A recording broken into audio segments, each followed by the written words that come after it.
Welcome everyone to another episode of Beyond the Case podcast, which is a podcast where global leaders from the Harvard Business School's OPM program join in a personal capacity and they share the real decisions, failures, and mental models that go behind building enduring companies. My guest today is Mohamed. Samir, welcome to the show. Thank you. Thank you for this opportunity. Samir, do you want to introduce yourself for the listeners? Yes. So as Sohan said, my name is Mohamed, and I'm the managing director of Jaleel Holdings. Apart from Jaleel Holdings, the family also has a family office under the name of MVK Holdings. I am the managing director of both of them. Under Jaleel Holdings, we have mainly companies which are in the food sector, food wholesaling, fruit and vegetable wholesaling, and also FMCG distribution, where we're exclusive agents for certain brands in 4 countries. And under the family office, our main investments are into education. We have a school that we are a part of in UAE at the moment, and we're just in the process of building 2 more. Impressive. Could you walk me through how Jaleel Holdings began? What was the original vision? Big part of my story is always my father's journey because, he set the stage for all of us. He came to the UAE in 1967 and he did odd jobs from plumbing to being a chauffeur. He started his first business in 1972. That was just fruit trading. By and large, till around the 80s, early 80s, it was fruit trading. And in the late 80s, he started a small shop selling some grocery products, rice, sugar, salt. And for some odd reason in this part of the world, they sell diapers and detergents also along with it. That's how it worked out, and it started off. When I came back to work for my father in 1996, we had the fruit business and this foodstuff trading company. That's what we used to call it then. Those were the 2 businesses that we had. Your father came to the country and did odd jobs. You mentioned as maybe a plumber and a chauffeur as well. Mm-hmm. It was quite a big step for him to start a business by himself, which might have meant that he was also looking at a certain phase in his life where he may not make any income being an entrepreneur and risking it all. Were there stories shared around this while you were growing up, and did that inspire you in any way? So his entrepreneurial journey actually started even before he came here. So he started working at the age of 12 or 13, Coimbatore in South India. He had done a work like being a newspaper boy. He had stayed at his father's shop, a small shop, and done some, being a cashier or whatever there, all in all there in that shop. And he had got into rice trading, did really well for him initially, but then the rice trading, since it was literally sort of a smuggling between 2 states, it ended up bad at the end. That's how he finally came to UAE. After he came to UAE, while he was a chauffeur, he's an entrepreneur. He's a born entrepreneur. He always looks for opportunities. Even today, he's still got that in him.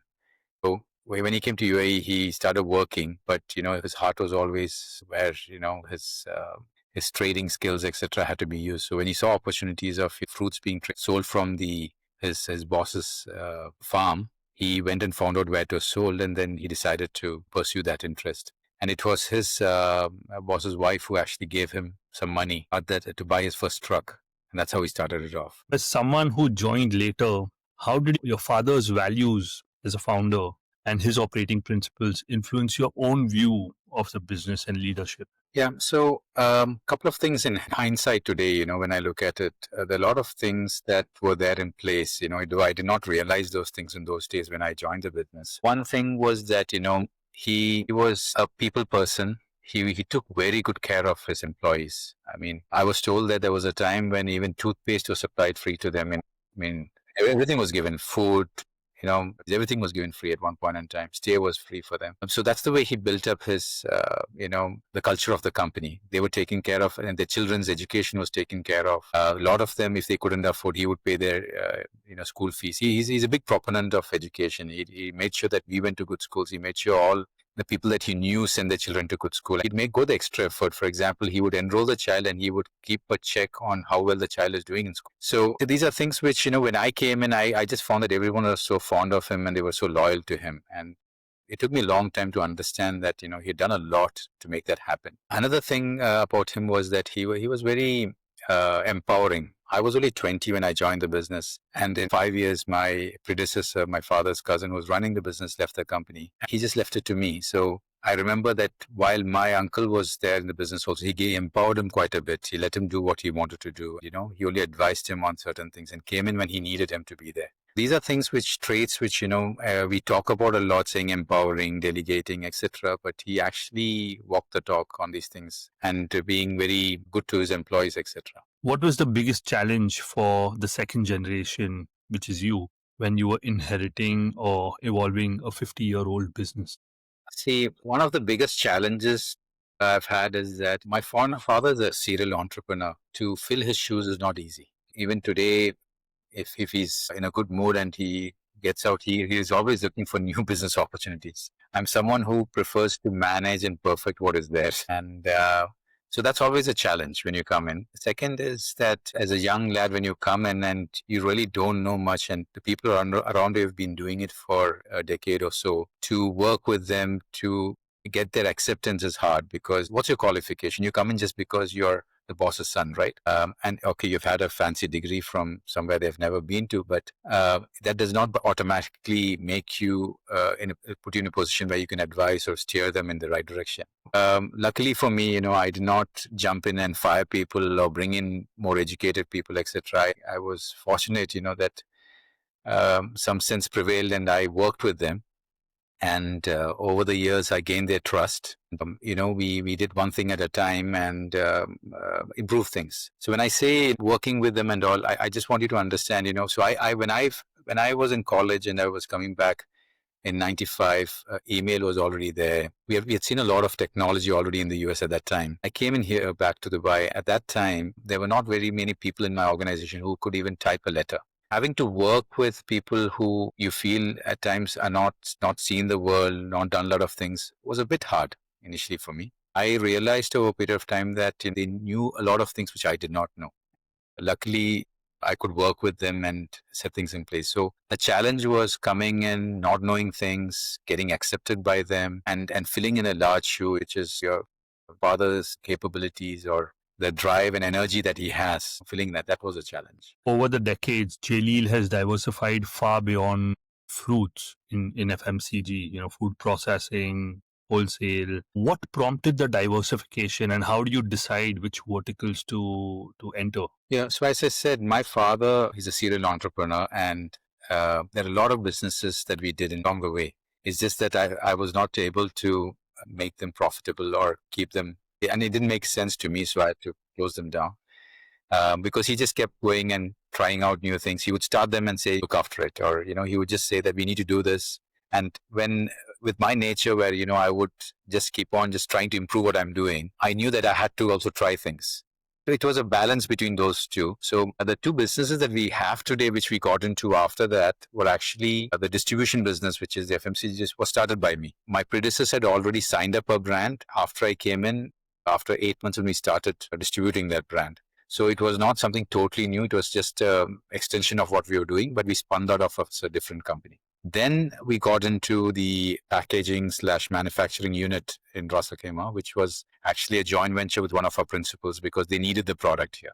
The last business we got into was logistics because, again, was related diversification. We already had warehouses. We wanted to professionalize it, so we got into that as a separate unit. So by and large, we have not jumped into a new business per se. And whenever we have, it has not really gone well for us. Samir, what's your philosophy on balancing growth with long-term sustainability and preserving a legacy? Again, being second generation, I feel I'm more conservative because I have to make sure that what is there remains. I wouldn't want the bad name of destroying everything my father built. When I came into Jaleel and I was given the responsibility in 2001, we had less than 100 employees. I always remember this. Someone advised me once saying that more is not always better. Hence, our lack of diversification, or rather, whatever we diversified into since we closed them off, our existing businesses did much better. Through experience, I think that it was better that we did not diversify too much, or we focused on what we're doing, because from the 100 employees, we're today at around 1,800 employees. If we had not focused and stayed where and focused on our core businesses, I think we would have been too um, you know, to I mean, peripheral, or sorry, is too superficially into the business that, others who are more competent would have come in and, wiped us out. So you operate in the GCC. Um, Yes, so we operate in 4 countries, in UAE, Saudi Arabia, Oman, and Bahrain. so how does Jaleel operate with a unique consumer base and navigate challenges like logistics, supply chain, perishability for fresh produce, and also regulatory compliance? All our businesses have their unique challenges. I'll go one by one. If you take the fresh produce business, it is actually a very trust-based business. We have suppliers who ship us goods without a price. We're supposed to sell them as per market, take a commission, and give them the rest of the money and pay them within a stipulated period of time. In those businesses, it's very important that we don't keep anything longer than, a couple of days, unless the principal specifically wants us to store it because, he sees the market is not that great and he wants to wait and, wait for a better price for a couple of days or a couple of weeks maximum, depending on the product which has and the shelf life of it. There, we've kept it very minimal. We don't bring in any sophisticated logistics or anything to it. Our idea is basically sell as soon as you can. Okay. People are taught to do that. The second business is the cash and carry business. Yes, the supply chain is very complicated because we bring products from across the world. We are every day trying to improve what we do there. And there was a lot of practices that was cultivated or that developed internally. They're very small things. For example, our system does not allow negative sales. Negative sales means if a system doesn't show a product, you cannot sell it, even if it's physically present. This may look like a very simple thing, but the culture it brings is to perfect it always. Because you have a customer there who wants the product. It is there physically, but it's not in your system. It prompts our people to make sure the system has updated stock always. Things like this, which we built over years, has made sure that, there is a lot of efficiency and the products are not left to decay or rot or lose shelf life within our warehouses. We also run a lot of reports like any product that is sitting there more than 30 or 60 days. For us, anything that's in our warehouse for more than 30 or 60 days is already old, so we act fast on it. As we learned at the OPM program also, certain things are about culture. People have the culture or they believe that, product should not sit there for a certain time or hence they act on it fast. So, Got it. yeah, and then in the distribution business, logistics is depending on how the principal wants to, go to the market. Even recently we had a challenge. We had a small problem at one of our warehouses. We just see what we can, what technology we can use, what people practices we can improve. And we keep improving them every day. You spoke about trust. How do you maintain integrity, trust, and sustainability as core values in a fast moving, competitive FMCG, wholesale business environment? My father, even before I came, was very particular that we paid every supplier on time.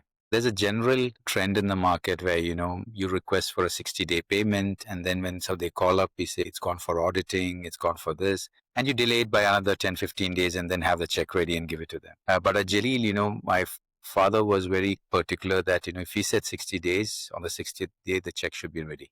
These kind of things which are not talked about a lot by us, but actually practice, make sure that the supplier understands that we have integrity and we keep our word.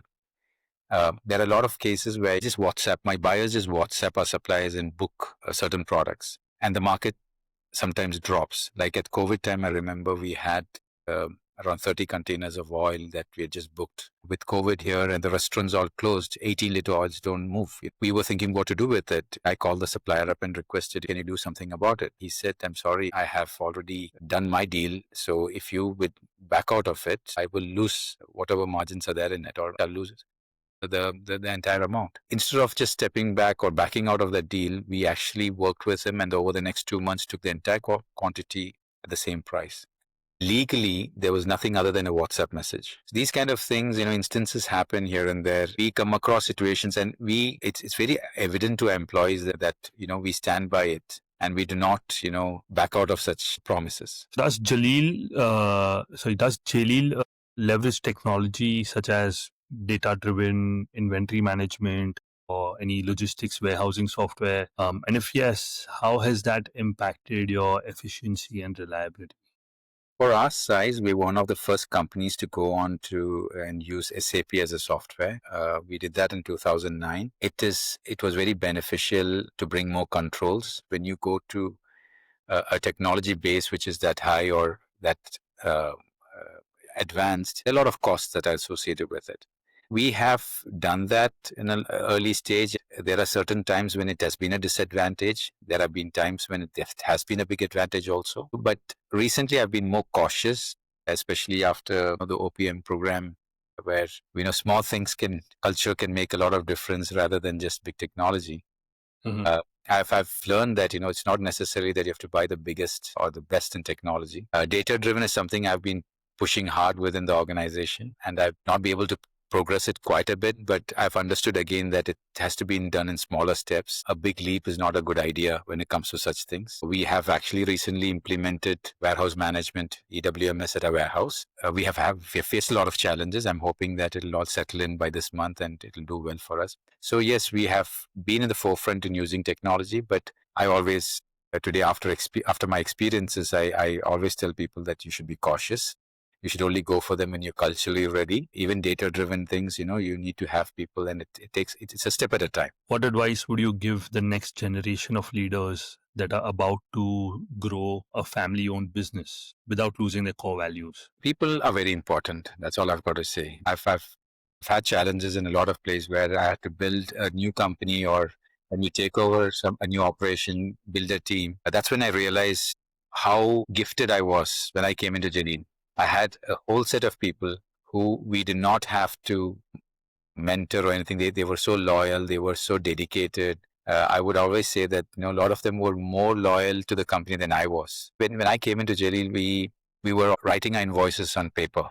Okay, it's just a calculator. You write down the item name, and you write down the price, and from the price is always in a book that or in the mind of the salesman. And when you have so many items, it was a big challenge. From that to getting those same people to start inputting that into a PC, a system, and getting those same people then moving from a DOS-based system to a Windows-based system where they had to play around with a mouse when the person was in his 60s or early 70s. Getting them to do all that was a challenge. But at the same time, their dedication was so much that we never had to push them beyond a limit. They took it up on themselves and they made the technology work. Today, even with children who are more educated, when they come in, they may not sometimes have that kind of attitude towards work.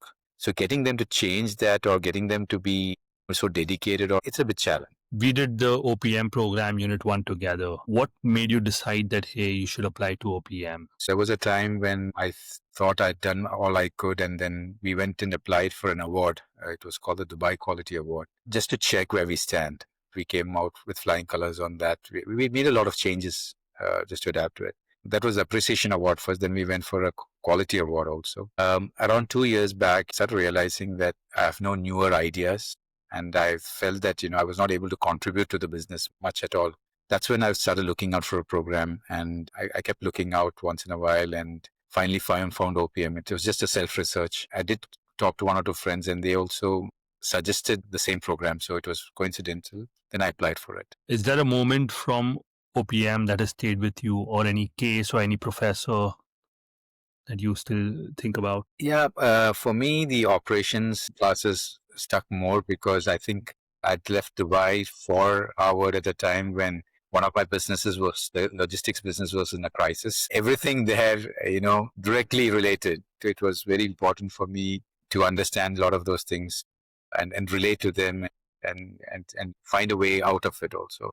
And which professor left the biggest impression on you? I would say equally, Anantaraman and Das, both of them had an equal impact. Talking about you personally, once you wake up, what do the first 90 minutes of your day look like? I wake up in the morning to go for my prayers. On a winter here in Dubai, it would be around 5:15 or 5:30 to wake up. And in the summer, it could go as early as 4 o'clock or 3 odd. I go to the mosque, come back.